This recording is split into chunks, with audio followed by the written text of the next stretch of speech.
प्रभावती यमुना जल भरने के लिए गई।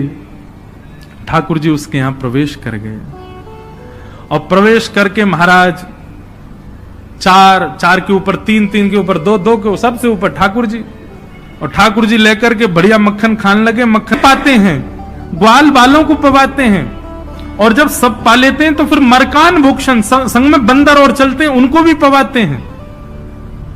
लेकिन प्रभावती के यहां इतना मक्खन था, ठाकुर जी का भी पेट भर गया, ग्वाल बालों का भी भर गया और सब बंदरों का भी पेट भर गया, लेकिन मक्खन अभी पूरा नहीं हुआ, खत्म नहीं हुआ। ग्वाल बाल बोले लाला मक्खन तो अभी बहुत सारो बच गो। ठाकुर जी बोले ये प्रभावती हमको बड़ी चुनौती दे रही ना, याकुन एक मजा तो चका जाए। सो कहा कियो।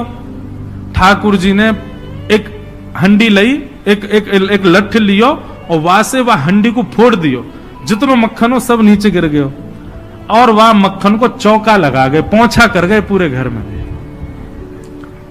एक कौन प्रभावती यमुना जल भरने के लिए गई।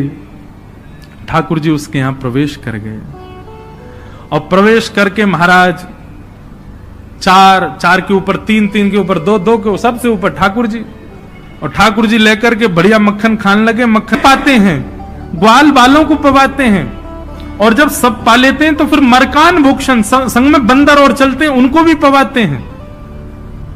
लेकिन प्रभावती के यहां इतना मक्खन था, ठाकुर जी का भी पेट भर गया, ग्वाल बालों का भी भर गया और सब बंदरों का भी पेट भर गया, लेकिन मक्खन अभी पूरा नहीं हुआ, खत्म नहीं हुआ। ग्वाल बाल बोले लाला मक्खन तो अभी बहुत सारो बच गो। ठाकुर जी बोले ये प्रभावती हमको बड़ी चुनौती दे रही ना, याकुन एक मजा तो चका जाए। सो कहा कियो। ठाकुर जी ने एक हंडी लई, एक लठ लियो और वहां से वह हंडी को फोड़ दियो, जितनो मक्खन हो सब नीचे गिर गयो, और वह मक्खन को चौका लगा गए, पोंछा कर गए पूरे घर में। एक